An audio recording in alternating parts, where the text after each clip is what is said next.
I was at work, and in those days you got a letter through the door. You know, you sit but I had to go to work, so I actually listened to they announced it in the radio. It was pretty wild. I remember a Facebook page with like 500,000 likes for Justice for Bod. I think I actually was on that, sorry. Yeah, there was kind of people kind of nearly, not screaming, but they were kind of, you could hear them in agony at the side of the change room. And the rest of us were kind of picking ourselves together, and there was guys who had been knocked out and stuff. So it was a brutal test match. You know, as the Lions do, we've got a great day out planned, and they were like, okay, we're going to the safari park, but you've got to go in the discoveries, you know, that the Lions had, and you've got to keep your windows up the whole time. And I was like, I might as well go on YouTube. Like, there's just no point.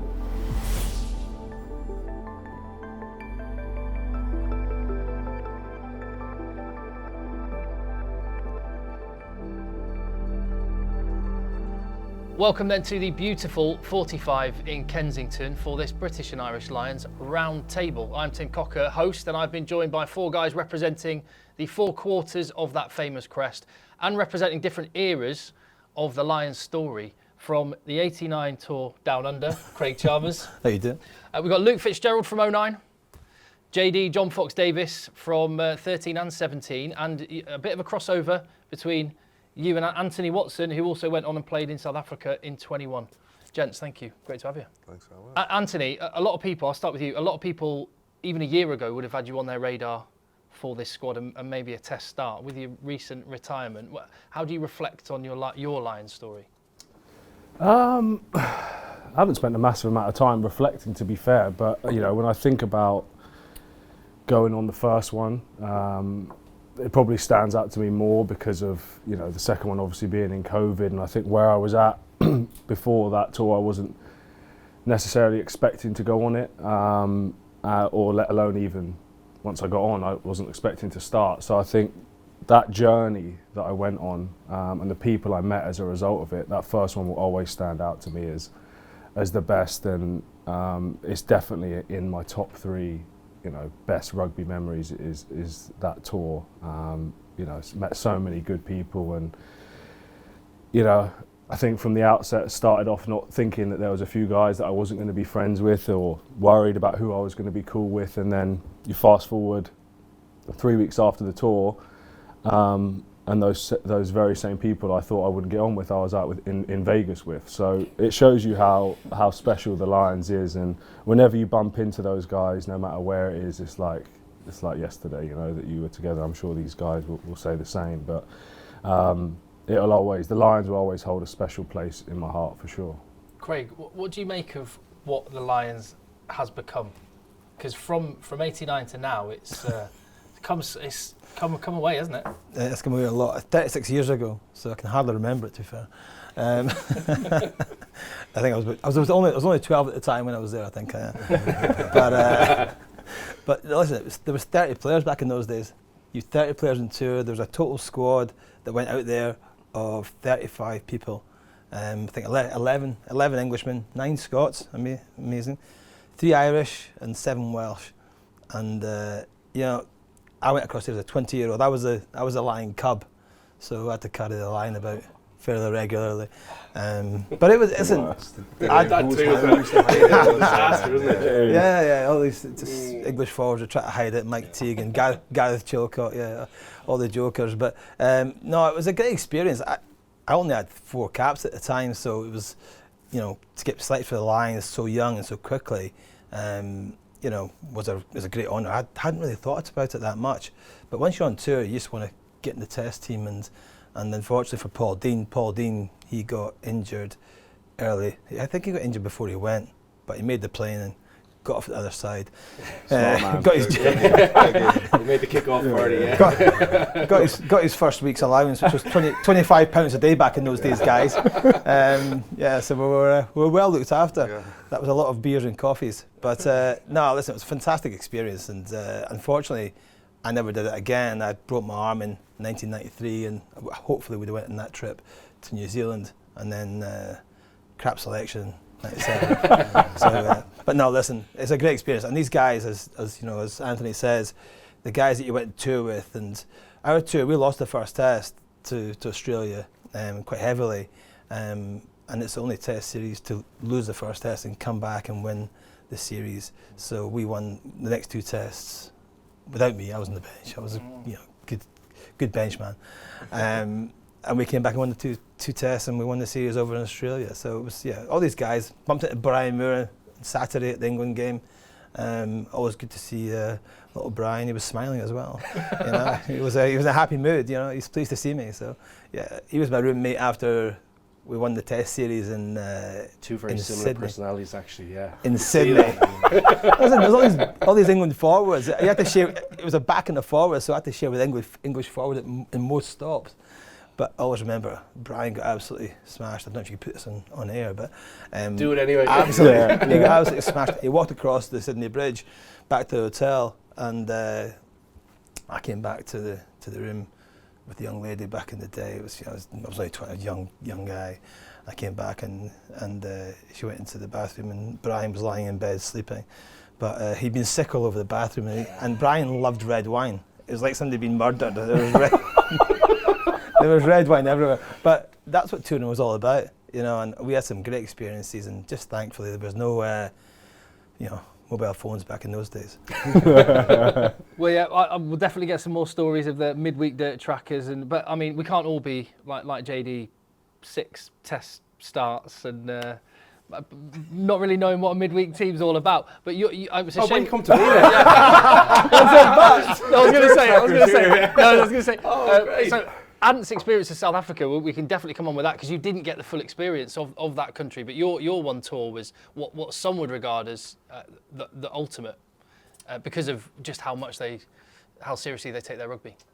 Yeah, look, amazing place to go on tour. Yeah, I really felt for the crew that went out during COVID, because as we all know, very passionate bunch, the South African supporters. But then when you bring the kind of Lions, kind of Red Sea contingent into it, it was a brilliant couple of weeks. And I just echo what the 2 guys were saying. The tours that we went out with, just, as Anthony said, that really resonated with me. It was kind of looking at guys going, I don't think I'll get on with that fella, or I'm not sure we'll mix that well. But after a couple of weeks, everyone kind of mucks in together and got on like unbelievably well. And I think we probably got that last tour just before kind of camera phones and all that kind of stuff came in. We probably had a little bit of the professional side of things, but got a little bit of maybe the amateur era stuff too, which was kind of pushed from Geach and the management. So we all got on like a house on fire. Had a great time out there. It was a brilliant test series, I think. Pretty closely fought. Obviously, we had a few missed opportunities in the first one, but then everyone remembers that second test in Pretoria. I mean, what a battle that was. Great one to be involved with. Unfortunately, obviously, came out the wrong side of it. But amazing tour, amazing people. I think you always have that connection. Even we haven't been on a Lions tour together, but you can always kind of have that little bit of connection with other Lions just because of kind of what you've gone through. And I think, it's great to hear the lads' stories as well. It's a brilliant time. I'm looking forward to obviously watching in the summer. Can't wait for them. It's such an exciting time for anyone in the home nations. You're still relatively recently retired. So when you look back at your career, where do those Lions tours rank?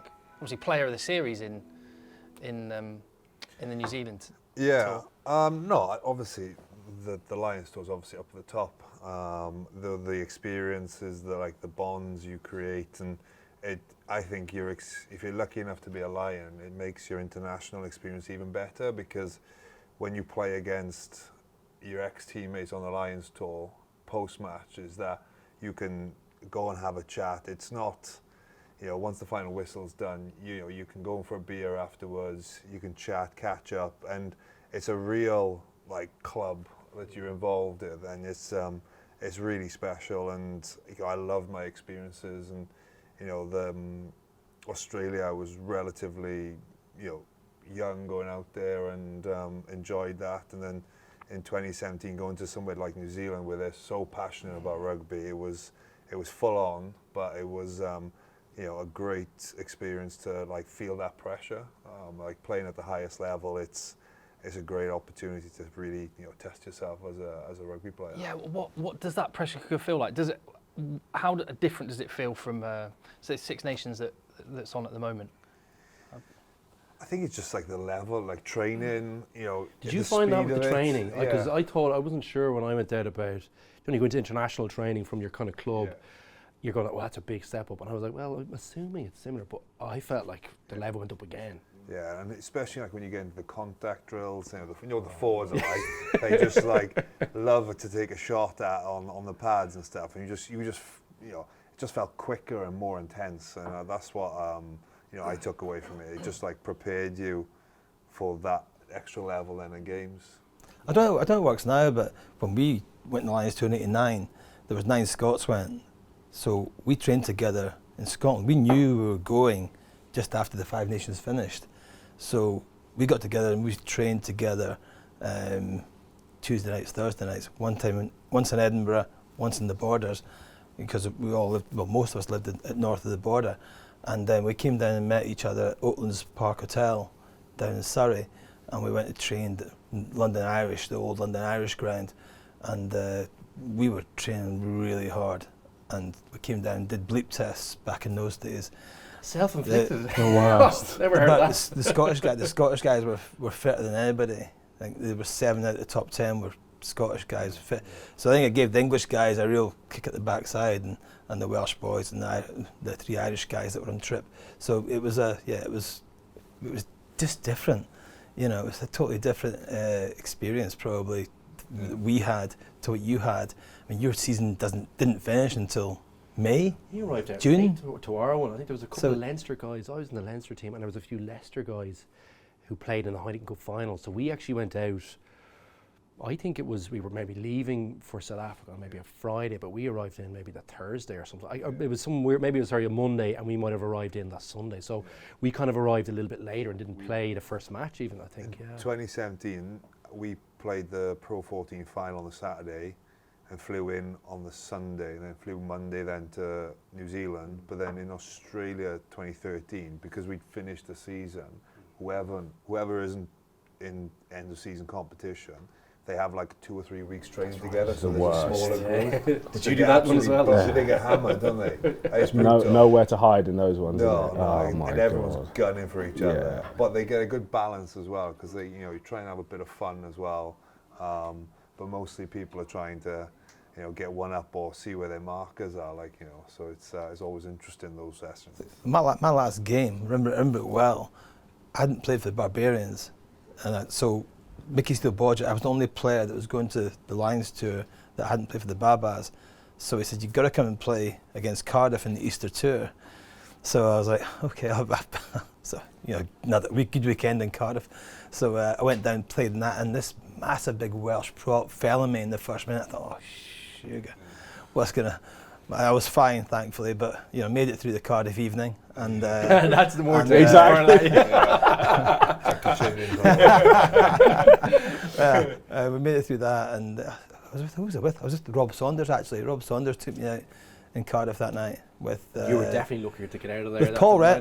With Paul Rendell and Jeff Probin as well. They were playing, so yeah, it's an old school night out in Cardiff. But that was my last game before tour, so it was middle of April.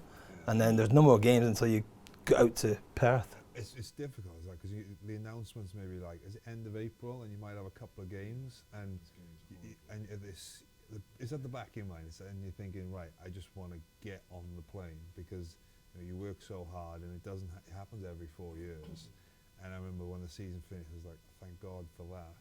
And it is a tricky one, because I know quite a few players have got injured in those games. There's always one or two. It's a killer, isn't it? Yeah. So it's you're dodging tackling. I was dodging tackling anyway, bro. So you try and get on the plane. You get there, you compete. The intensity of training that there is, everyone's geared towards that test start. And we've got 4 gentlemen here. There's some great British and Irish Lions tourists that never got a test.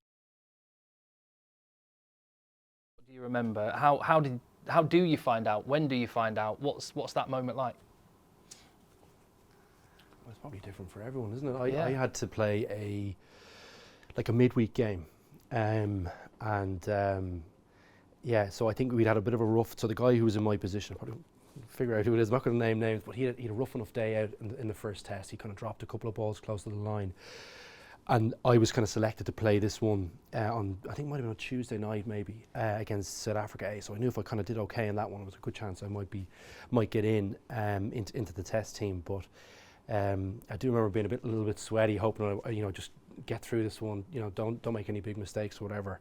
And then I kind of found out on the Thursday. But the most challenging part of that was actually getting through the rooming list, because I was rooming with Andy Powell on that Sunday night. Days. It was the best guy ever. Like, he was like one of the funniest blokes I think I've come across. He was like absolutely integral part of the tour, and as the lads will know, he probably wasn't going to get selected. He probably knew he wasn't going to get selected maybe a couple of weeks out towards the end, but like, he kept the spirits of everyone up. He was a proper character. But I remember thinking, like, this guy's going out to the death like every night. I was like, how am I going to get some sleep before this match? I remember waking up, I think it was just the day before, and like, I woke up and I was saying, the guys were going through their fake tan phase, so I kind of turned over. You say guys, you mean the Welsh guys? The Welsh boys, yeah, the Welsh boys, sorry. They were doing their fake tan, so they were all orange, these fellas, but like huge men. And I turned over my bed and I said, like, he's spread eagled, like naked on the bed. And Jesus, like, that's a bit on the nose first thing in the morning. And then I look up at the ceiling, there's a pizza on like above the bed. And like, that's a bit unusual. And I get out of bed and crunch, and there's Cheetos all the way into the jack. So I'd obviously been eating the Cheetos and a pizza. How the pizza didn't fall on me in the middle of the night. I remember thinking, okay, like, he did ask me, like, listen, I'm going to head out. I was like, look, just try not wake me up or whatever. I'm trying to want to play well on Tuesday night. But that was one of my biggest memories of the tour, is that morning with Powley going, like, how did I not wake up during that? But I got through the night with Powley anyway and did okay in the test, and then the Thursday I picked the team. So yeah. How is it announced in front of everyone? We've seen notes under the door in that 97 tour. How did you find out? We just called the squad in, yeah, and named the team in front of everyone. Like, it's either done on a projector or what the coach would announce it. I can't remember exactly when. But then I think as the test series moves through to second and third test, and there might be conversations of changes in position. Or might come back to that. Yeah, okay. Yeah. Yeah. So I won't say no more then. Yeah. Okay. Cool. And that moment when you found out. Oh, it's hard to put it into words. Like, it is a culmination of all your life's efforts, really, to be honest. I think we found out on the Wednesday, because the midweek team played on the Tuesday, or there was a warm-up game on the Tuesday before the test team played on the Saturday. And that was always a bit of a difference between international rugby and the Lions is, when you get into international camp, they always say, don't read into the bibs on Monday. And then, funnily enough, those bibs are the same team that plays on Saturday. But you can't do that with the Lions, because half the team's not training on the Monday because they're playing on the Tuesday. So I'm pretty sure we found out, like Foxy said, in a meeting on the Wednesday, and then straight onto your phone, speak to your parents. First people, I think most people call, isn't it? And just like, don't fuck it up, to be honest with you. So yeah, it was, like I said, mate, it was one of my proudest moments for sure. Craig, your one test start. I can't remember. I can't really remember. I think it was probably just in the team meeting. Yeah. But Paul Dean had obviously got injured in the first game in Perth, so Rob Andrew was called out to come out on tour. So I played the second game, third game. Rob was out for the fourth game. Then I played New South Wales, which I played pretty well. I had 3 drop goals in that game and 1 near the end to win the match. So, I kind of hoped that I was going to get in the team, but you're never sure. But the fact you were a young man sounds like you kind of didn't recognise the magnitude when of it. I was on it, I mean, even when I first found out I was going on tour, I don't know how you guys found out, but I was at work, and in those days you got a letter through the door. You sit but I had to go to work, so I actually listened to they announced it in the radio in the Scottish Power garages where I worked. I worked in the offices upstairs, and I was sitting there with the guys from the local border clubs who all worked for Scottish Power, and one of these guys was Jim Rennick, who was a British Lion in 1983, centre, bald head guy, quality player. And I was sitting listening to my name being announced over the radio to go on the tour. and it was alphabetical order. So I found out pretty quickly. It's being killer, safe. isn't it? It's the worst.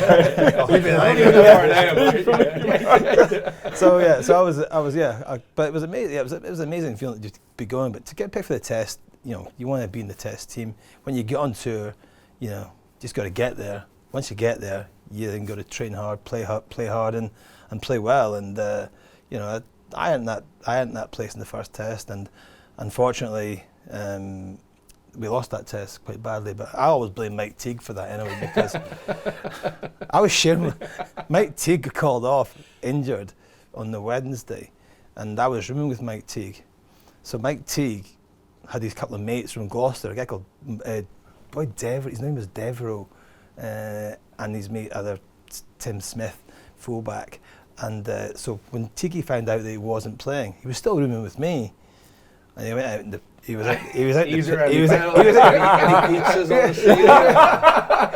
the piss on the Thursday night, Friday night with his mates from Gloucester, coming at 3 to 4 in the morning. That was preparing for a test match. Oh my days! And we had quite a big room, so they slept in the room as well that night. But so it's Tiggy's fault. I mean, I didn't actually play that badly, I don't think. But listen, the team did perform, and we lost the test match. And thankfully, that tour was really solid.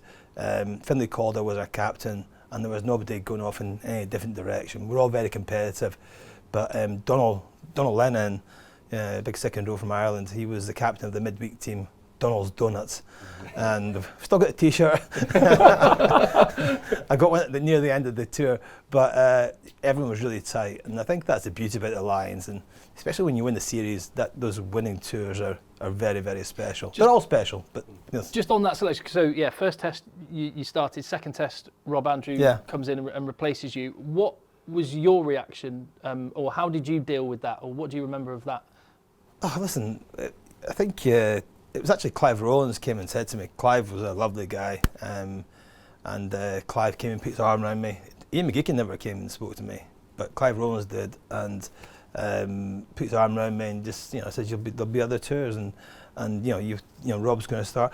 Because what happened after that first test, we went to Canberra to play ACT or the Brumbies they're called now, and we were getting beat at half time. I wasn't playing, Rob was playing, midweek team was playing, Donald's Donuts were playing, and they were getting beat.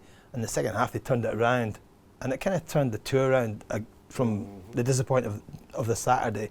So Rob played really well, and he played test match rugby for quite a few years. It was my first season. So they went with the experienced guy, and listen, when you get dropped, you dig in, you get stuck in, and you leave your shoulder in at training. So, they weren't very big back in those days. But listen, we're all competitive. That's why we were there, and but we got behind each other, and we got behind the team, and fantastic memories of that trip. And I would love to have been playing those last two tests, but I wasn't. And you just got to get behind the team and support the team, and that's the beauty about the Lions, and it's one of the strengths that you've got to have to be picked for the Lions. You've got to have, you've got to be a real team man, and I think most of the guys on that trip, everybody was. It was a very, very tight group.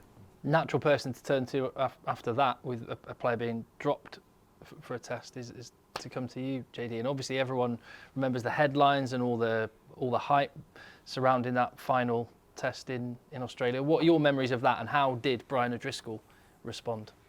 Well, I remember obviously after the second test we lost, and we flew up to Noosa, which is like a beach town north of Australia, and we had a couple of days off. And Jamie Roberts, who had missed the first couple of tests, he looking to be fit, and he was important how we wanted to play as a team. So I didn't see myself playing because I didn't think they'd drop him, and I thought. On the Sunday then I'd go and have a couple of beers, probably had way too many. And then, the next few days I would just, relax, and I didn't really think about it, and, accepted that, someone who was playing in the 13 jersey had so much experience, and they were going to pick him. And I remember getting called to the coach's office on the Wednesday morning, and I was thinking, here it comes. And they start talking to me, how's your couple of days been? And I was like trying to act like, yeah, I didn't push a boat out on Sunday at all. Figure out if you did something. Yeah, it's like, does my breath still smell of alcohol now? So then he just chatted away, and then he goes, right, you're going to have to learn the so-and-so role for the 13 move. They're like, this move here, you need to know what you're doing in the 13 shirt. And I was like, all right. And Gas goes, you know what I'm saying? I was like, yeah. And I said, there's going to be a real shitstorm happening pretty soon. And when the team was announced, it just all blew up then, and it was pretty wild. I remember a Facebook page with like 500,000 likes for Justice for Bod. I think I actually was on that. Sorry. I even think my brother was. So yeah, and that was like when social media was at its infancy. So it was pretty, people were baying for blood as such. But having gone through that whole experience, I wouldn't change it, because at the end of that game, it was justified, and we won the Test series. It was about a group of us that we were picked, the squad that was touring to win a Test series together. And I remember on the Friday, just after captain's run, Gas goes, "Oh, how's it been?" And I said, "Oh, it's been eventful." And he goes, "Yeah, just make sure you win now tomorrow, and we'll be okay." And no pressure. Cheers, mate. No pressure. So no, it was like a load of pressure, but I wouldn't change it, because I think it made me perform at a better level as well. But it was something people always want to talk about for some reason. I don't know why. What was Bod, and I guess other maybe senior Irish players who would have felt that connection with him? Well, I think the team was announced to everyone, and then we went straight on the bus to training. And you know how the bus works, it's like senior boys at the back, they have the most experience. So I was like near the front at this point, and Brian walks past, shakes my hand, and carries on up to the back of the bus. And he showed up to training, and like we were talking about, the reason why we're all there as Lions is that I think we can, for the good of the team, the team was the most important thing. And that was, to be fair to him, he let me be to prepare for a test match. And it can't have been easy. Everyone, the people that were dropped, I remember certain individuals were just found it tough. And it is, you want to be in the test series decider, and you want to play in the biggest games, and that's the nature of everyone's competitive streak. So it was, I can imagine being tough, and but it panned out all right in the end. Did.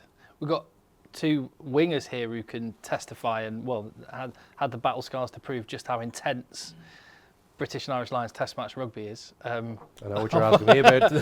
Obviously, you're asking that one. I was saying. Yeah, obviously. Yeah. I mean, that's another one of those enduring images from the 2009 tour. I mean, that test in Pretoria, the sheer brutality of it, which you found out on a personal level as well.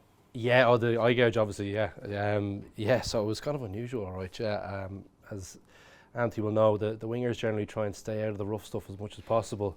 But I found myself somehow in a ruck next to Schalkberger, not a pleasant experience. And it was mad. Like, so he gouged me. It was his 50th Test match, I think. And so I kind of find myself kind of wrestling with him. Never a good idea. But he decides to gouge me on top of it after making him mince meat of me as well. So bad start to the test. Obviously, kind of double vision for pretty much the rest of the game, really. And he only got a yellow card first. That was obviously the big talking point of that tour. Even though the linesman had said to the referee at the time that, he's gouged him. He kind of asked me, I said, well, look, he did gouge me. I don't know what to say. Don't want to be a rat, but he did do that. Can't see. I can't see, yeah. So, it was unfortunate. They were very lucky, I think, to get away with that one. The pressure of the crowd, the atmosphere in Loftus Versfield, all those things probably contributing factors to it. And in some ways it was good that it didn't ruin his big day out. I mean, that would be a disaster for a guy who's an all-time great, I think, to have kind of maybe cost him a test match there on his 50th day test. But from a Lions perspective, not so great. But look, it was still an unbelievable test match. We still had plenty of opportunities to win the game, close out the game.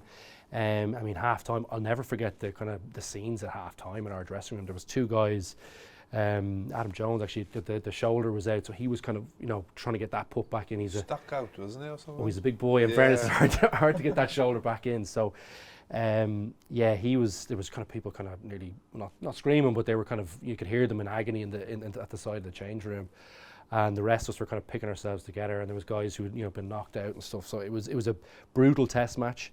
They were an unbelievable team, and we almost brought it to a third test. Unfortunately not, but brilliant occasion. It was unfortunate that we didn't get. Did Schalkberger speak to you after?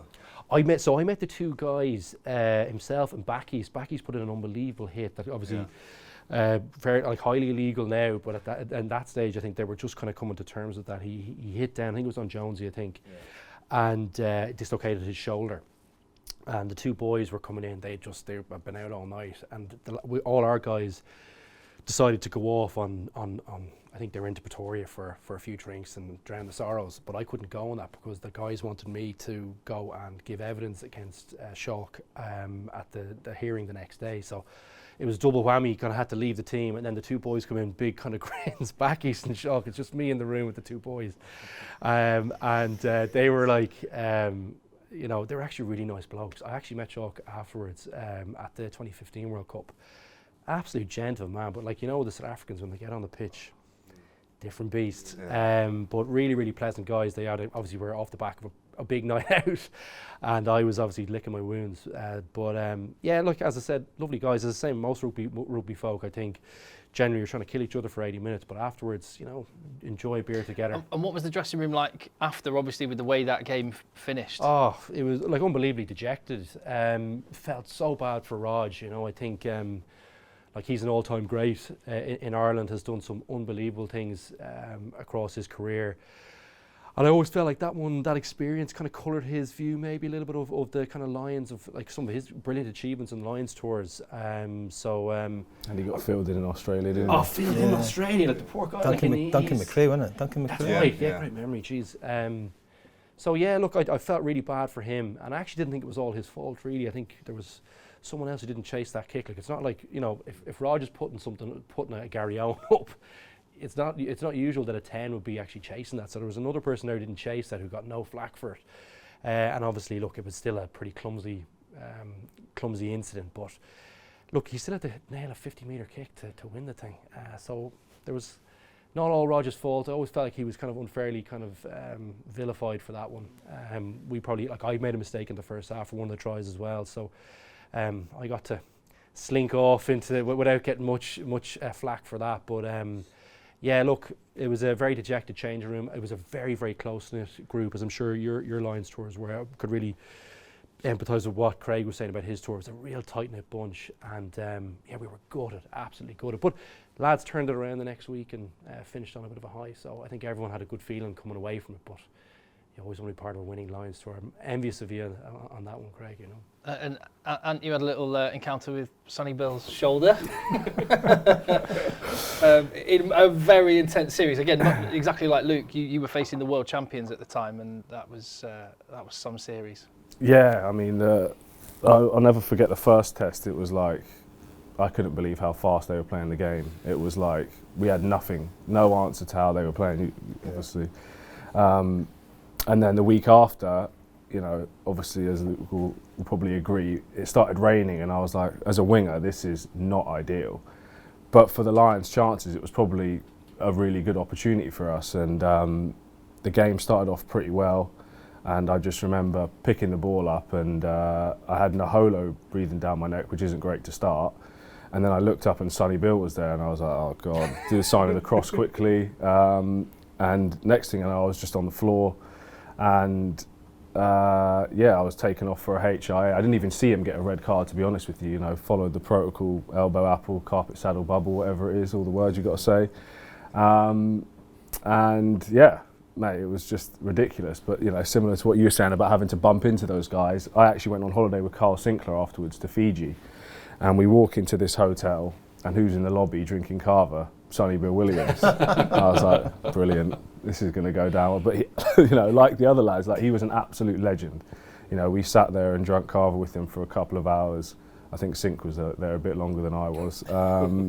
But they were just such lovely blokes. And again, I know everyone says it about rugby, and it's to harp on about it is a bit excessive, but genuinely the people you meet in the game are special, and it doesn't matter if they're on your team, against your team. Generally, rugby lads are very, very good people, and no matter where you bump into them, they're always really good to be around. Well, I guess the Lions is once every 4 years for people from Great Britain and Ireland, but it's once in a lifetime if you're lucky for these guys, isn't it? So I can imagine, in those conversations, I imagine a Lions series for South Africans, Australians. Well, look at huge. One of the best centres the world's ever seen, Tim Horan, never played against the Lions. Tim came in at sort of 19 years old. He was playing for Australia A, Australia B against the Lions on that 89 tour, and then by the time the Lions came around again, he was gone. He was over in England playing at Saracens, I think. Sometimes some great players miss out to play against them. And it's funny because when you say that, like I remember after the South Africans won that World Cup just before the tour, it's obviously 2 years to go before the tour comes, but they all signed back on so they could play a Lions tour, because usually after a World Cup, a lot of the South African lads would kind of head up to France or to England on a kind of big contract, and to kind of, I suppose, earn your way. That's kind of the way it was historically done there, But they all hung around for it, and it made for a brilliant tour. You guys had big followings, massive support on your Lions tours. In 1989, I reckon maybe about 2 Men and a Dog came in and watched us. There was very, very few people across there in Sydney. It was mad in New Zealand, in the Cake Tin in Wellington, because I think it only holds like 35, maybe 40,000, and there's close to 20,000 Lions fans out on tour. The stadium almost felt like a home stadium, and one of the best things, like you see all the flags with the club names on and stuff. You can really you can see how much it means to people, because people save up for 4 years to go on a Lions tour. It's like that in Brisbane, the first test in Brisbane, and on that tour in 2013. Yeah, that was just full of Lions, and Australia tried to change that. They tried to put shirts out and gave up yellow hats. Yellow hats. Safari hats. They felt outnumbered and out shouted, out supported by the Lions. I've been Brisbane for that first test, and then it changed from Melbourne, and they got behind them. But feels like 97 was when that kind of all changed, really, wasn't it? Like it kind of took on a life of its own, and then obviously that unbelievable documentary. I mean, I don't know, like for you guys, but like watching that as a kid, I remember thinking, wow, like that is what I want to do. Yeah, but watching that compared to what you get now in Netflix, I'd much rather have 1997. John Bentley on the camera. It was just true, real life stuff, and just what was going on, proper touring. I think Netflix now, the game's try to advertise itself as a but I'm not sure it's doing more sanitized. I'm not sure it's doing. I'm not sure it's doing that well. I think the authenticity of it you lose then, because that 97 was so authentic, because it was almost done by the boys and players. The honesty, And the newer documentaries, they're trying to push a narrative down, the people viewing it, and I think then you lose that. The real essence of what rugby's all about. Yeah, the kind of honesty in the team meeting, the doddy comment, mistaken identity, all that kind of stuff, and you get Bentos underneath his door, getting his letter, and he's a character, and rugby's got lots of characters. Not everybody's got to be a character, but it's got some great characters, and then I think when you look back, that too. That was it'll not get any better than that. Nah, that seemed like the pinnacle. Even you hear Delalio, or you hear Martin Johnson saying, obviously the World Cup for them is probably the pinnacle, but I think it's fairly. I think they said Delalio a couple of weeks ago on that podcast he was doing was saying that I think his most special memories are probably from that Lions tour, just in terms of pure enjoyment. They looked like they had an unbelievable time, and then what a way with Guscott when the drop goal. I mean, that's etched in everyone's memory. But they trained hard in that tour. In '97, they trained real hard, and Jim Telfer was a real tough forwards coach. He would not survive nowadays with the guys. The way he talked, and He was my coach at Melrose, so to be fair, it was the same talks that he gave us at Melrose back in the day. But McGeechan and him were great because there was good cop, bad cop. But likes of Delalio and Jason Leonard and these guys, they thrived off Woody as well. Woody. Woody. Like, remember they thrived off Telfer. He's the Telfer. judge. Yeah, made for the role, isn't he?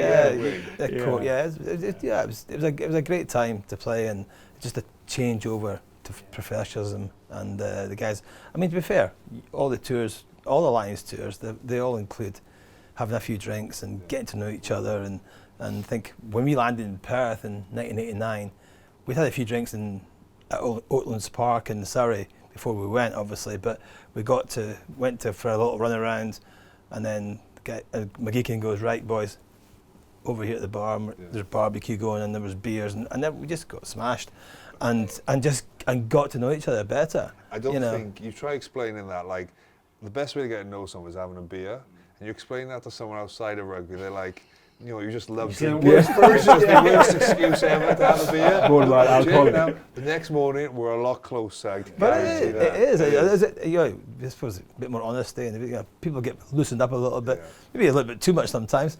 But they're good things, though. You kind of open up and you're having a bit of a laugh about someone making a fool. Whatever it is, it opens up the tour, I think, and you need to, because that pressure of a Lions tour on how quickly you've got to come together and usually play one of the best teams in the world. To my mind, the key thing is not necessarily what the tactics are. You really want to keep that kind of simple, or fairly simple at least, until the latter part of the tour when you're all comfortable together. But the start of it, getting everyone on the same page, make sure you got that bond together. Trust. You're going to go into the trenches. You can go in the trenches together. You don't know these.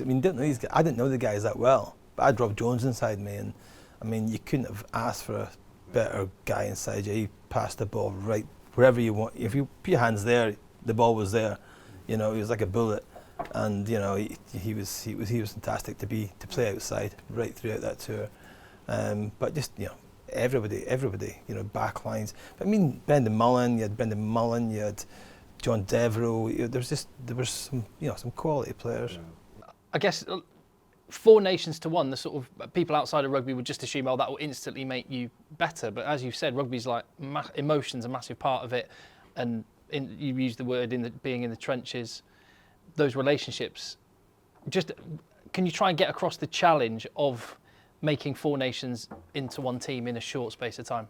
Well, I think you touched on it really well. Like you haven't got much time, so I think 2017, the first session we had as a whole squad was 2 days before our first game on tour, and so to get that bond and understanding, that's the pressures of it. And I think the management have to do a really smart job of getting a good blend of time on the feet on the training field, but then time as a squad away from rugby as well. And I thought it grew as you move on, because in 2017 we were playing the 2-time World Cup winners, the best team in the world. No one gave us a chance in hell, and I think we were able to just go about our business and get closer. And I think, I don't know how you felt, but I thought if there was a test the following week, a decider, I think we were on the ascending far better. Yeah. I think what makes a big difference as well is the experience of boys who have done it before. Because I think if you tried to do it with a group who had never toured before together, or never been on a tour, it might be more challenging. But the guys who have been there and done it before, I think, guys like yourself who had done it before in 2017, Johnny Sexton, Owen Farrell, those guys who had been before in those kind of important positions, I think they kind of understand the importance of getting together and getting on the same plan quickly. And so when those guys are driving it, it's like everyone follows those guys. They've been there, they've done it, and they play in that pivotal position. So I guess you had an extra challenge as well in 21. It's like you were kind of contained in your hotels for hours on end. Yeah, 21.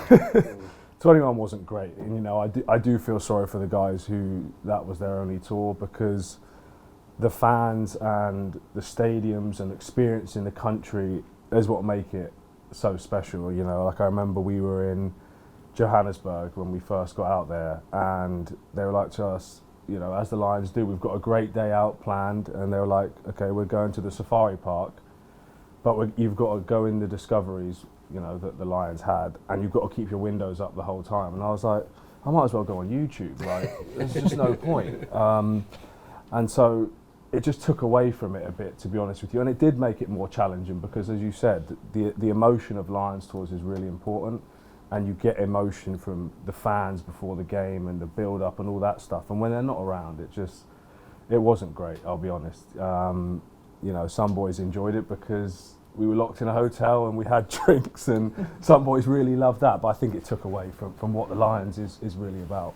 Well, you've already mentioned Andy Powell, and I'm more than happy to hear more stories about Powley. But who are the other characters from your tour? Maybe the ones that people wouldn't know the stories about, because quite often it's the guys in the midweek team that are the sort of heart and soul. I understand Rory Best was a great tourist. Yeah, Lord Best. Lord Best. Another good one was Sean O'Brien. Oh, God, you know, elite. He was like brilliant. You know, he'd love. You struggle to get the mic off him. You know, he'd always be chatting on the bus. He'd always have a good story, and he'd make sure the boys' mood was good. He'd be a great barometer of like where we're at as a team, as a squad, of like how Sean he is, and you know, he was a great tourist. I think the experience he had in 2013 as his first tour, then in 2017 he was even better again, because like that experience had just grown him in his confidence, and yeah, like so much time for him. And there's a bit of Powley and Shawnee, all right. Yeah, There's a they bit get of, on. They get on. He's a good, he's one of the all-times. Yeah. Shawnee, yeah. I think the ones that most people talk about as elite tourists are the ones who are the best drinkers, to be honest with you. Like, for me, Toby Faletau was... The bloke wouldn't say boo to a goose, and then you give him a couple of drinks and the bloke was trying to devise the tactics to beat the Springboks and the All Blacks. Like, he was... I always loved being around him. Another person I'd throw out there was Carl Sinclair, who was sat in Sean O'Brien's under his wing the entire tour. Like, honestly, you could say anything to Carl. Sean could have said anything to Carl and he'd have done it, but those were two I would say stand out for me. And what makes a great British and Irish Lions tourist? Team, you gotta have that team first, I think. No ego.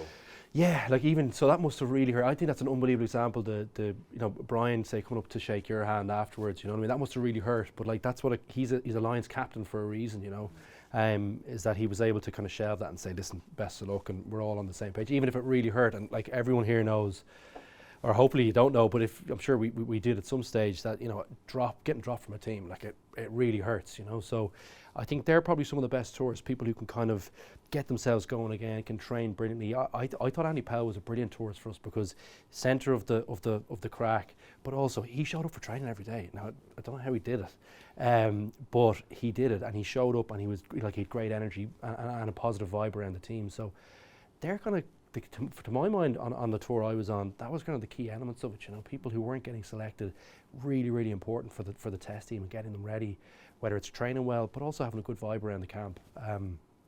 And it's kind of hard to put your finger on exactly what that is, but it's generally I suppose one rotten apple and it can. Yeah. Oh, 100%. Yeah, no, the boys are right. You've got to be part of the team. You want to be part of no matter if you're on the bench, if you're not on the bench, if you're a dirt tracker, you know, you've got to be backing it up on a Wednesday or Tuesday, whenever the midweek team played. You know, it's really important to keep them winning as well, to keep the whole thing rolling along. And the only game we did lose in that trip in '89 was that first test. We won every other game on the tour. And in those days, when we played New South Wales or Queensland, all the test boys were playing. You know, we played the Anzacs, all the test boys were playing in that as well. So, you know, I think Michael Lina played against us 4 or 5 times. 5 times. 5 times on that trip. But I think Stevie Smith was probably one of the... Stevie Smith, the hooker from Ballymena, 30 miles north of Belfast. That's how he used to introduce himself, is how you doing? Stevie Smith, 30 miles north of Belfast. So he was a character, but he just go drinking in his own sometimes, you know. If he didn't say very much, he was quite a quiet fella, and he used to just take himself off to a pub and find a Guinness, and he'd be sitting in the bar having a Guinness, and you know, we'd go and find him and have a drink with him and stuff. But yeah, he was a great character. But everybody was. Brian Moore was, you know, he could be like a great guy one minute, you know, drinking and having a great laugh, and then he'd be serious as the next. he's battle face on. But we all came together and managed to win that third test. But the second test was the turnaround, and that was the big. What's it called? The Battle of Ballymore. Ballymore. So it wasn't a big ground back in those days. It was only be about 12,000, 15,000, I think, something like that. But that was at scrum time, and Robert Jones stamped on Nick Farr-Jones's foot, and then he started swinging for Jonesy, and Jonesy started swinging at him and kept missing. And then all the forwards, the three policemen, Ackford, Dooley and Dean Richards, they just started getting stuck in. Putting a tear up. What's it called, 99? No, that was the Invincibles tour. That was Willie John McBride's yeah. thing. But I think you were channeling a bit of that. It was very similar. It was very similar. It was like, we're not taking a backward step here, because I think the forwards got beaten up in the first test. Aussie pack were pretty strong, but Nick Farr-Jonesy started it. The smallest guy in the field started it, and we got everybody fighting it. He didn't finish it, but Wade Dooley and Finlay Collier, with some pretty tough boys. Brian Moore, David Soul, they all got stuck in, and that was a turning point. And then Jerry dropped a goal at the end to win the. No, he scored a try and dropped a goal. He did both. So he's got form, but he had one cap in that tour. He went on that trip with one cap under his belt against Romania, and he wasn't even meant to go on the trip. He was Will Carlin called off, he couldn't go, and Jerry got called up, and that is another part of Alliance story. We talked about, or you were asking the question about experienced campaigners, but I always love the Bolter conversation. Is always a great one, isn't it? Because every tour seems to have someone who either isn't capped or something like that, and they always add a bit of value too as well. Whether it's obviously the bit of fun with the line Teddy bringing that around and trying to find it when everyone's trying to hide it on them or whatever, just small bits. But I think they bring something else to it. You have to have. I completely agree with Anthony saying that. You need to have a few people who've been on a few tours, just a bit of know-how about how to bring the group together. But you need to have a few unknowns as well who don't have some of the battle scars. And yeah, like you'll say that, but Jerry had one cap against Romania, and he was more confident than anybody. I was going to ask that. Yeah, he thought he was one of the best players I played against. Yeah, so he told me anyway. But he had a confidence. He had an arrogance about him.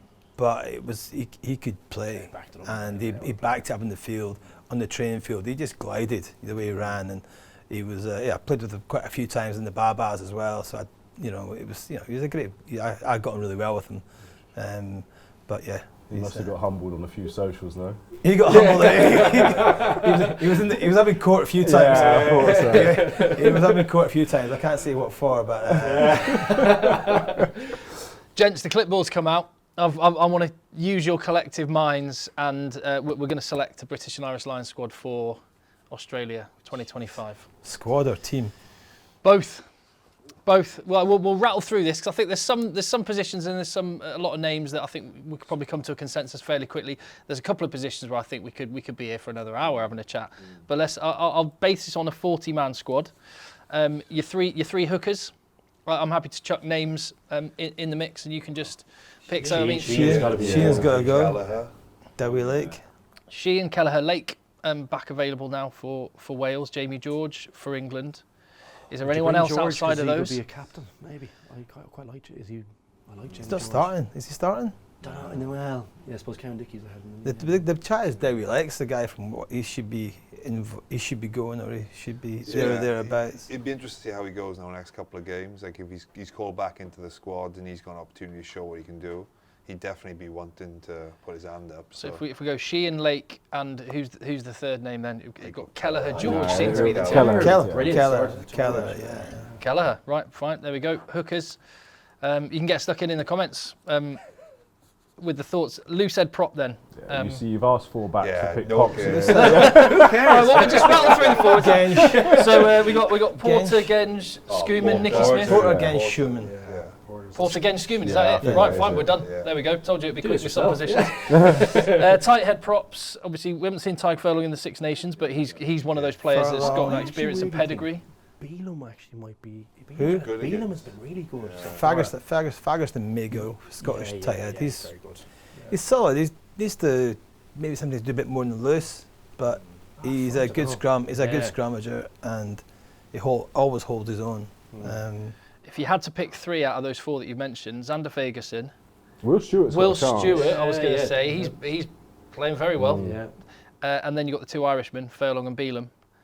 If you had to, one of those had to miss out. I think if Furlong's fit, he probably goes. I just think Yeah. he's just like if Think you want to he'll play go. any Maybe kind of Beelum expansive game, he's like book I a know it's holiday- weird to say with a tighter Book a prop, holiday he's- in Australia and Yeah, wait if he for goes the for- injury. I just think Furlong is just when he's on his day.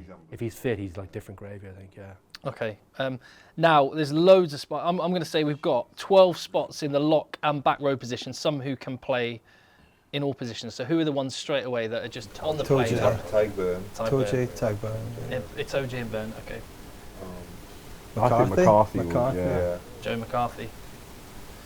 And then if you, other lock options, you've got James Ryan, Ollie Chesham, George Martin.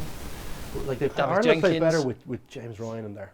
James Ryan and Byrne. Like I think it told you for me it's got to start no matter what. But I don't know. It's those two are playing really. I think Toji and Byrne will be starters. Yeah. Byrne is too. He just Burns unbelievable. unbelievable. Like, McCarthy, Ryan, and then you could take another one like Chesham or Martin. I think Chesham can play I think blindside. I think You've Chesham. been I don't. nice Our guys. We've lost. I don't think Cummings is. Cummings has been injured. He could have had a chance, but he's not been playing. So I don't think he will be either. maybe Davies Jenkins. Yeah. Do you think that will come into the thinking where there's maybe 50-50s? No. No, it can't. It can't. I was just wondering. It can't. Yeah, he don't. He doesn't care, man. not, That guy. yeah. Yeah. He's But there isn't place for sentimentality because as we've said, there are great players who've never gone on Alliance tours. Yeah, but I think for like say the Scottish team this year when they played Ireland, I think it was really important for the Scottish players to play well against Ireland.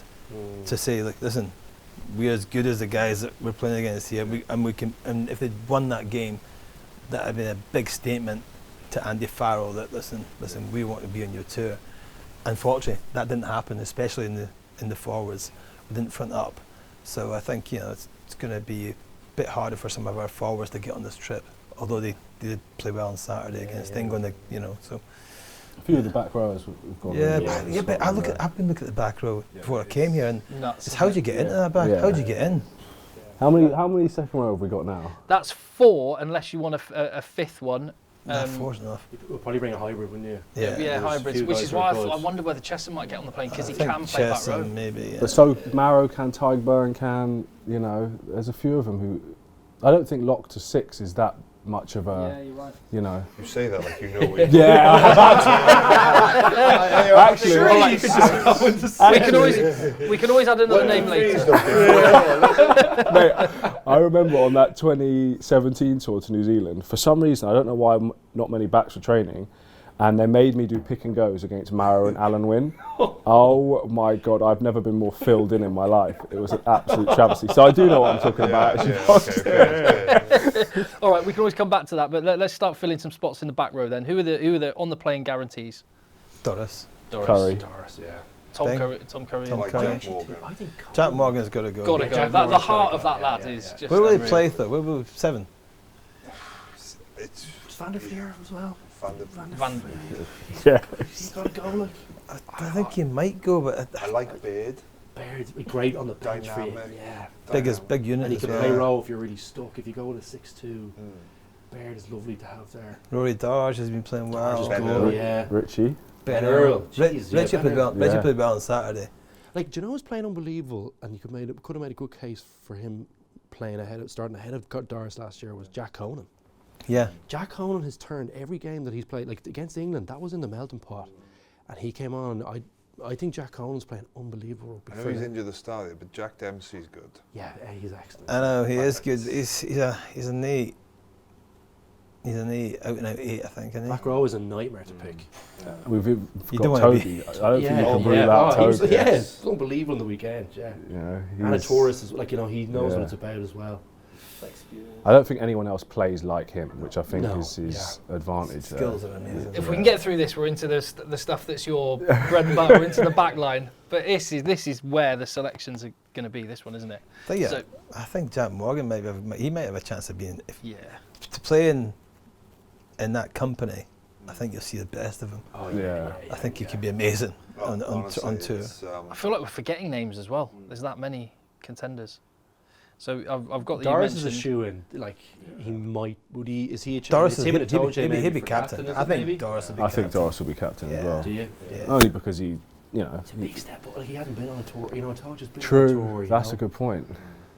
Yeah, it's a tricky one. But Doris, I think, everyone. I think there'll be a lot of Irish He's players in the going to be a team. so guaranteed starter, isn't he? It does. Yeah. he will be, Yeah. Yeah.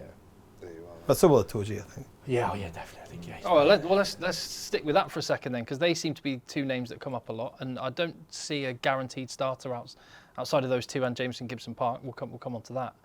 So, skipper, let's name your skipper then. You seem to be talking about it's going to be a forward. I think he'll go with what he knows. That's what I think. Yeah. You're thinking Doris. Yeah.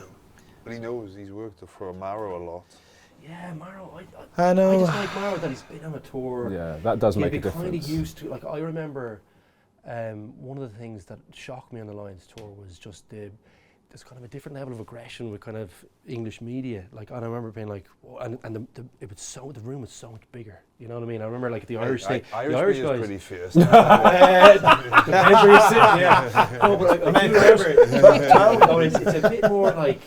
I remember some of the questions. They were just so much more pointed. Like they're way friendly. I just felt it was way friendlier with the Irish. Like the funny one is the World Cup. Sorry, I'm digressing here, but do you remember the English team got in trouble in the World Cup in New Zealand?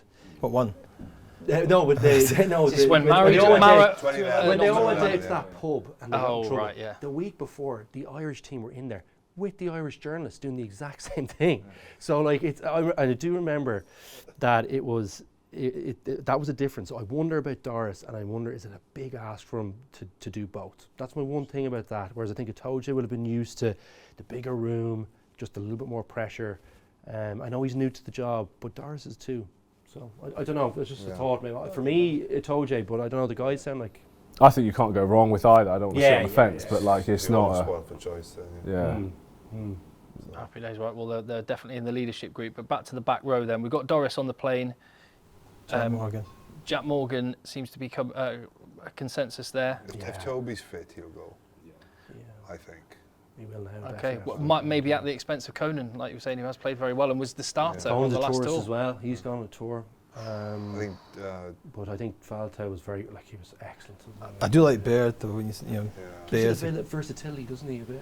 Ben Feels Earl, that- in terms Ben of Earl, versatility, you've got Curry's playing 6 and 7. Earl plays right across the back row. Jack Willis, we haven't even mentioned. Jack Willis. Yeah. That's why I think that there's a lot of contentious decisions around people who aren't playing in England. I think that when you've got this come on much to 10. competition, let me not go into that one. But I think whenever there's some other issues outside of straight selection where there's already so much competition, I think it just makes for too much of a headline, and a potential good though. distraction. All right, I'll tell you what. Jack Willis is a freak. Yeah. I think what I might do is we've thrown a load of names out there, and it's the fiercest area in the whole team to get on the plane. There's going to be some brilliant players that don't travel. So let's just pick a test starting back row. If you had to pick your 3.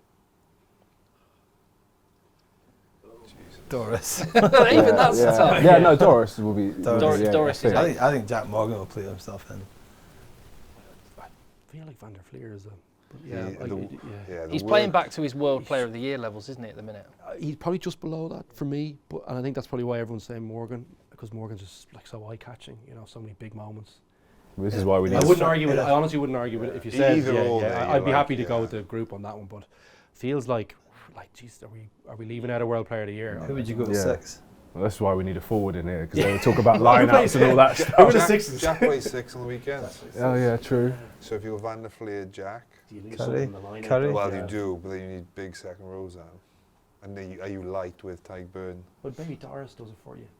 Oh yeah, He's true. decent, So are you picking Morgan, Van der Fleer, Doris? No. I don't think so. I think Who are you going with a then, big ball JD? carrier as well in the back row. I don't know. Doris hasn't played 6, has he? He has He played has, 6, and but 7. you don't see him. You just don't see him like you see him for the rest of the Okay. game. The only thing you could argue is that if you bring Faletau in and you put Doris is still good at 6, but I feel like he's a bit diminished there. Yeah. I think the free role helps him a little bit, but if you were trying to fit guys in, I think on paper, with everyone playing at their best, that's the best back row that they could put out. who Faletau, Faletau, Doris. yeah, I I think wouldn't. so. How old's Tugger? 34, 34, 33, 34. Yeah, I'm not sure which. That might be. For me, that actually, yeah. I hadn't thought. I wouldn't have considered putting. Yeah, Doris there's there, all the but tactics and all that stuff, but on, on form, on Amazing paper. story as well, wouldn't it? Just as a bloke to get yourself. 4 tours now, would it be? Yeah. Yeah. 4 tours. Amazing. 4, is it? Unbelievable. Is that a record? Right. Alan Wynn's got 17. All right then, we can. 9s, is it? You're on home turf now. Scrum halves, 3 spots. Gibson Park. Yeah. Tommaso Williams. yeah. And then And this. is it Ben White or Alex Mitchell? Yeah. Third spot. I don't know. I thought Ben White played well on Saturday again.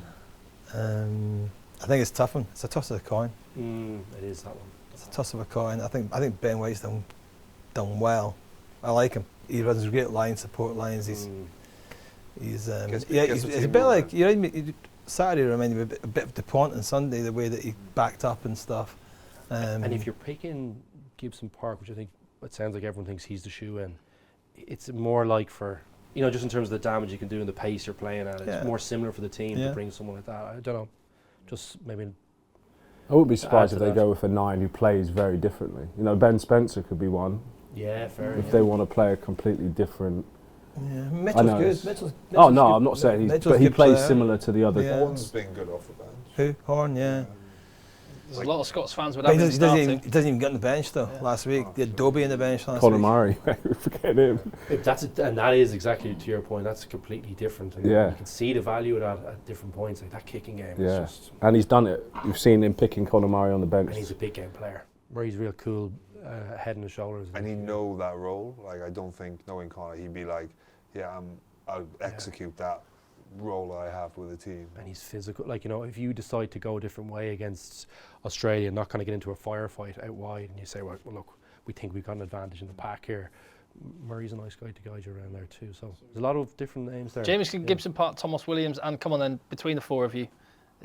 Otherwise, what are you going with? I'm happy to go with Murray. I think that this. I might, Ben Spencer. I might go. I don't think Murray will go. I think it'd be Mitchell or Ben White.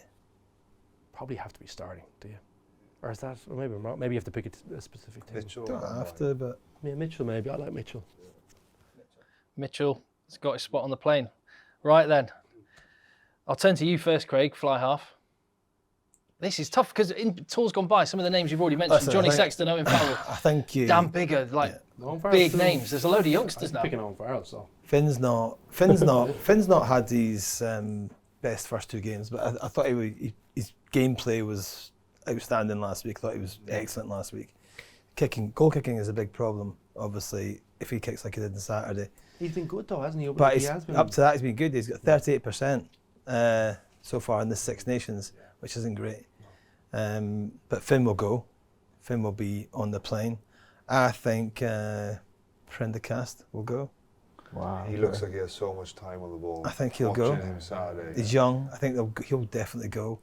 And I don't think anyone from Wales will go. I think Finn. 3? Does Smith go? 'Cause Marcus is definitely just going. He's definitely he's going. electric, like, and Who? I think Marcus has the Test jersey at the moment. What? Yeah. I think Lions? so, yeah. Oh, I don't. No, he's no, sure no, not even no, starting. no.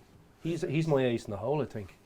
He's like I bring him because I go right if I'm struggling or I want to put him on the bench. I think He can change the I game think for if he goes as a utility. I don't think he goes as That's out what- of 10. Yeah. I've seen He's him not play. 15. He's not. though. He's No. But he's not. I don't think he's at club level. I think he's outstanding at 10 when the Harlequins were flying the last 2 seasons. But he doesn't dominate a game from 10. I think He's he's an doesn't argument do with it. Finn though. For me, that's one thing when I see Finn. Sometimes I love watching him play, But I just sometimes feel like, particularly against, maybe just because I'm watching the Irish games more, they're kind of etched to my mind, and maybe some of the ones against Leinster, I feel like he can kind of get at him a bit, and he can get a bit unstuck in some of the games. To me, you've got to be thinking about Owen Farrell. I just think personality. That can happen. Do you not think? No. I think he, to me, If he was playing for Racing, he's been injured a lot. If he'd He'll been be playing, 33 by the tour, yeah. I don't think he can go. really, I think for me, like, to me, it would he hype is the tour up obvious. so much. Oh, if he did. jeez. But like, you can pick people who aren't playing like regularly in the, you know. But you can, internationally. yeah. Like, it's But- not, and it's not like he hasn't got the experience. And Racing won't be in the playoffs. He's not been playing much. He's not been playing much, has he? No, he's been injured. He's been Oh, injured. yeah, tough out there, I think. So He wasn't kicking as well, I don't think. no, I don't. I mean, the kicking thing. Finn's kicking was good last year. I mean, Really good last year. And Really you've played with Marcus Smith and Owen Farrell. So what's your thought on both? different For the players. tour, Yeah. definitely different players, yeah, for sure. I think Marcus, if you put Marcus how he plays in a Scotland jersey the way they play, I think he's in the top 3 10s in the world.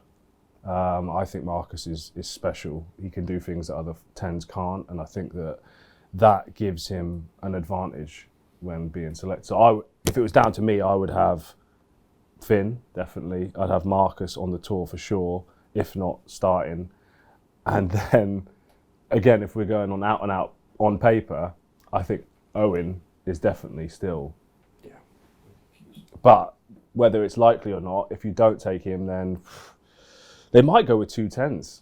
Blake, They might go with 2. 2013. Yeah. He did in 2013. But even Finn Smith. I mean, he was man of the match Yeah. the other week. Yeah. You know, he's a tidy player. He can control a game. He's young, but he didn't play well on Saturday against us. He didn't have a good game. Kicked the goal that won the game, but he didn't have a great game.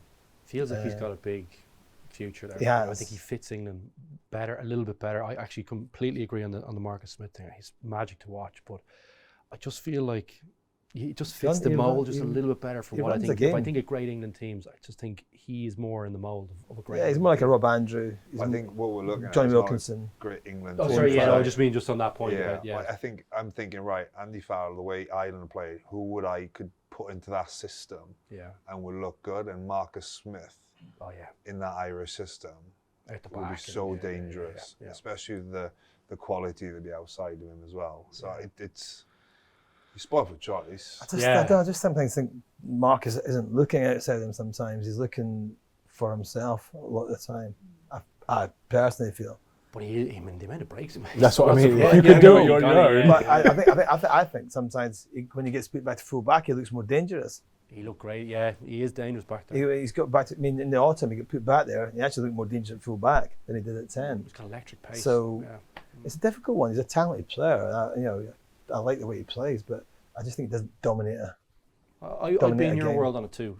To be honest with you, he's a guy I love watching, and I think I'd be on my tour. I think because he could change a game for you, and if you need that, but I can't see him in my starting team. I think to he be might, honest. as Foxy says, he might go as a utility kind of. He could play in it. He could play. Yeah. He could play scrum half probably if you If needed you him. need a try, he's the guy you want to bring it on. You know. Yeah. So we've got Finn Russell, Marcus Smith, and then it's either one of the new kids on the block, youngsters, Finn Smith or Sam Prendergast, or the old stager Owen Farrell, the warhorse, coming back for one last ride. I think, by the way, I interviewed Andy Farrell a couple of weeks ago. I think Prendergast will definitely go. Oh, okay. He loves him. Inside They info. love him. There's been huge talk about him. I remember talking to Leo I talked Cullen to about Sexton about it as well. Yeah. They love him. He looks so comfortable with the ball in his hands. How tall is he? He's quite tall for a 10. Isn't he? Yeah, he looks like runs like Sexton as well. The model, He's quite no, tall. I just think they look at the scene apparently in training because everyone's in uproar in Ireland at the moment that Jack Crowley's not getting a look in, but He's a good player as well. He's a Mark. good player as well. We haven't even discussed him, and he won a Grand Slam last year. He got man of the match in Can't the believe I first didn't even game. mention him. Didn't Yeah. even mention him, That but like 50-22, the spiral he put in against Magic. Wales was magic. like spectacular. Was that Prendergast? Yeah, Prendergast, but the yeah. argument is then the bit afterwards where like he got done for it, like at home, particularly by the Munster supporters, surprisingly. But he when the one he goes out in the full afterwards, where he just feels look, he'll learn from that because international rugby you just don't have that time. No. He thinks he does checks, puts a bad one out in the full, and Wales very close, a different linesman. Yeah. that could be a try, you know. True, So. but I think his ceiling is so high. His ceiling is so high. No, I think that he'll- Irish connection will have something to, like you're saying. So I reckon well, it'll be him. The Won't way it? you said that. I just Yeah, felt he like- knows something. doesn't he? Sorry, His old mate he Faz. obviously couldn't, like, it wasn't like exactly Chalmers, but he just, the way he was talking about him, I just felt like, okay, that guy, he's going to be sticking with him. Definitely in an Irish jersey, and you'd have to feel like if he goes okay, if Ireland win next week, Yeah. he's I shooting think to he'll go, go. I think. Yeah. Big test next week. Massive test Massive. next week. JD, I'm coming to you now. Centres, Yeah. 4, maybe 5 spots on the plane. Okay. Feel free to chip in, gents, but this guy knows a thing or two. I would go Bundy Aki. Yeah. I thought he changed the game on Saturday, Wales v Ireland. Hugh Jones, he can't stop scoring. Tupeloto, if he's fit, I think has to go. Oh, yeah. He- He's starting, is he? Maybe. Aki, Tupeloto? That's hard to put, yeah. Yeah, If he's like- fit, that's- if Tupeloto's fit, I think he's equally as. They're very much, Yeah. your 12 has a mould Very because they're similar. both similar, skillful Yeah. and very I physical. loved having a 12 like that. Just to, Oh, Could you double up with if they were the 2 No. best players? Could they work together? no, I don't think so. Oh, no. that didn't work well. Ireland tried that with McCluskey Tupeloto and and Aki Bundy. and Aki a together. couple of years ago, and Yeah. it was a nightmare. Yeah. No, one or the other. I think they're too good. They're too Great good. options. They're perfect at that as well. I'm sorry. Would keep you going. go Ollie Lawrence? I Or would go Ollie Yeah, Lawrence. he's Yeah. great. He's Yeah. excellent, yeah. What would that be? Physical too. Yeah. Ringrose, he's never been on a Lions tour, Yeah, Gary he has Ringrose. to. I feel so. He has to go, in my opinion. I think he's Who's quality. trying to think. Then you'll have It's 3 Henshaw- 13s and Henshaw 2. maybe. Henshaw, Oh, Henshaw's yeah. the other one. So if you had to pick, I mean, you could take all 6 I don't think potentially, Henshaw goes. Maybe not. but It's about the. if you had to leave one of those 6 names, so the 3 Irishmen, Aki, Henshaw, Ringrose, Jones and Tupeloto and Ollie Lawrence, you had to leave one behind. Probably Henshaw. I think. But I he think Lawrence, I can think. play 12 and Yeah, 30. Yeah. But I think He's a serious if player. Finchley is 10, he plays with Lawrence at Bath, and he's got him playing. True, that's a good point. Yeah, You know, that's a he's very got that good point. connection. He's going to have to think of combinations. Like, it is important, you know. I think you've got your He's 12s massive. and Tupeloto and Aki. Lawrence can play there if needs be. And then you got 2 out and out 13s. And if you go with like Russell or Smith at 10, Yeah. you want to have someone chunky enough next. Yeah. I think of like Yeah. a real physical player next. Yeah, to him. yeah, that's a good And point. just their experience as well. You could just tell watching Aki on the weekend, he got the boys going, his communication, not only his physicality and stuff, but he just seemed to galvanise the boys, and Tupeloto does that as well. Just for give him Scotland. that direction. Yeah. Just give him that direction when he came on. So If Ringrose doesn't go, he might be one of the best players that's never been on a There's a Lions few good tour. ones haven't gone. Yeah, I there's a thought he few. was one of the 13s we had, no? Is that, Oh yeah, no. I'm saying if he were to Oh, go, sorry, because you're sorry, right. sorry, It's a night. Does it sound like we have? There's, I don't know. To my mind, Yeah. there's 4 definites. You got Tupeloto, you got Aki, and then in the 13s, because you want to have purists, I think, in each one. You know what I mean? So you got to have Hugh Jones at 13. You got to have probably, I think, Ringrose is probably the only. Yeah, so it's coming down Just to and then outside of that, whatever you're Lawrence picking or is Henshaw, your yeah. preference outside of I that. think Lawrence has to go Lawrence as has to well. go, I think. Yeah, yeah. So that's, there's your that's 5. a class definitely crop. go. Yeah, there's your 5. That's great. Yeah, and I'll shut up from here now. Ant and Luke, and obviously feel free to chip in, but back 3. I mean, I've sort of allowed 7 spots. I think fullback is relatively straightforwardish, especially if you've got Marcus on the tour who can cover there. Kinghorn and Keenan. Yeah, agree. yeah. Kinghorn's playing brilliant for Toulouse. Yeah. That move to France is Yeah. really good Brilliant. player. Yeah. Well, in fairness, he was playing a bit of 10, and they were wasn't a mixing 10. around a bit. Well, he He wasn't a 10, no, but he was doing a bit of that there. Exactly. I always feel at international, like you Oh, gotta kind of specialise at some point. He you can know what I kick mean? goals as well. Yeah. He can kick. Oh, It geez, might help if unbelievable, Finn's the like final. The final of that, he was Yeah. one of the best players on the pitch that day against Yeah, Leicester. no, he's good. He's confident. He's He's relaxed. a big boy as well, good pace. He's as chilled. well. Yeah. He's quick. But Keenan, like, look, to my mind, Keenan is probably like he nearly maybe he's come off the ball a little bit since he went on the Sevens tour or the Sevens kind of circuit but since he's come back, I think he's the last month or two, to me, he's really settled in. I thought before he went, he was probably the best fullback in the world, I think, or close, or certainly very close. He To just me, don't he make probably mistakes, starts, does he? you know. I love what he brings. You know, he's the extra pair of hands in there. Very good under the high ball. His He's got work good. great off the ball. He yeah. doesn't as a 10. I imagine as a 10 when you're putting kicks in and you're finding grass and you're bouncing it. That's a lovely motivator for the forwards as well. Hugan just seems to cover so much ground. Reads it so well. Yeah. One thing I noticed during, I worked on a couple of games at the Aviva, Leinster games during the COVID period as well, and when there was no crowd, and the amount that he organises the backline, the amount he's chatting constantly, whilst also like a greyhound. I think he's one of the fittest men. Yeah, in he rugby, is isn't that he? Bronco. He's just constantly constantly moving, constantly chatting. It was another side of him I hadn't seen, but yeah. And you know as well, I think he's really tidied up defensively. There was a period where I think he missed one or two. There was one against La Rochelle in the final, but I think since that, he's a player that he's obviously a top guy, because you could tell that he's able to learn from those experiences. That he was, and I think he's come back as an unbelievable defender as well. So I think he's the full package for you there. And the key thing there is, yes, it's great to have a Marcus Smith if you need to change the game back at fullback, but you want that first thing for me is be solid back there. You don't want to be worrying about stuff coming in behind you or pressure back there. And he diffused that. And look, Stewart does it too. To me as well, he's got that bit about him too. Things can change so quickly. I remember Ugo told me that when he went on his tour with you, he probably went into that Six Nations not expecting to go. And then I think he played really well against Scotland in the second last game of the Six Nations or wherever it was. Next thing you know, he's on the tour. So things can change, Like Freddie could come in and play these last two Six Nations games, be on fire, and then be on the plane. So for now, we've got Keenan and Kinghorn as your 15s then. So who makes up the rest of the back three spots? Low. Got to be Low, isn't it? Yeah, Low's going 100%. Yeah. Starts the tournament. He's Ireland's best player, I think. Yeah. He's so strong. Jeez. Mitchell, I felt bad for Mitchell out there. That fend, oof. He would have been one of the only few to have played against and for the Lions if he does go in. That's mad. Yeah, it is mad actually. Yeah. Well, Doohan could have done it.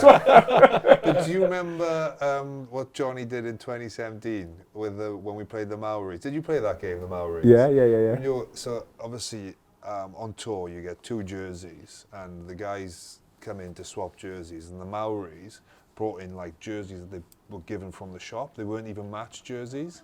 So the 10 for the Maori come in, swap with Johnny, and James Lowe was talking to Johnny because he's going to Leinster, blah, blah, blah. And as James Lowe is leaving, Johnny checks the shirt. He goes, "Hey, James, give that back to your 10 and tell him I don't want a jersey from the club. I can buy that myself."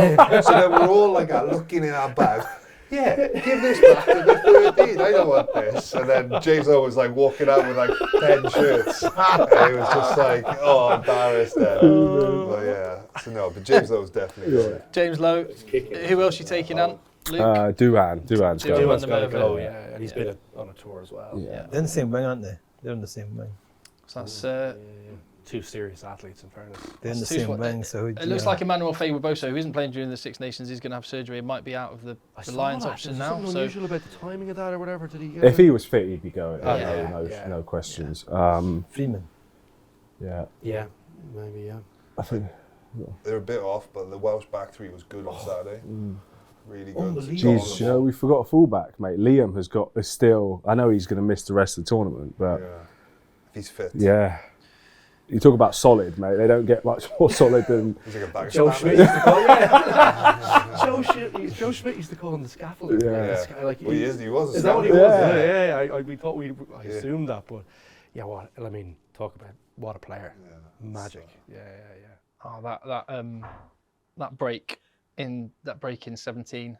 Oh, yeah, started by him. One of the all-time Sean moments. O'Brien's try, wasn't it? I can't believe I had to give it to him. As I turned, I was like, So, Lowe, Duhan van der Merwe, Tommy Freeman, a 3. Yeah.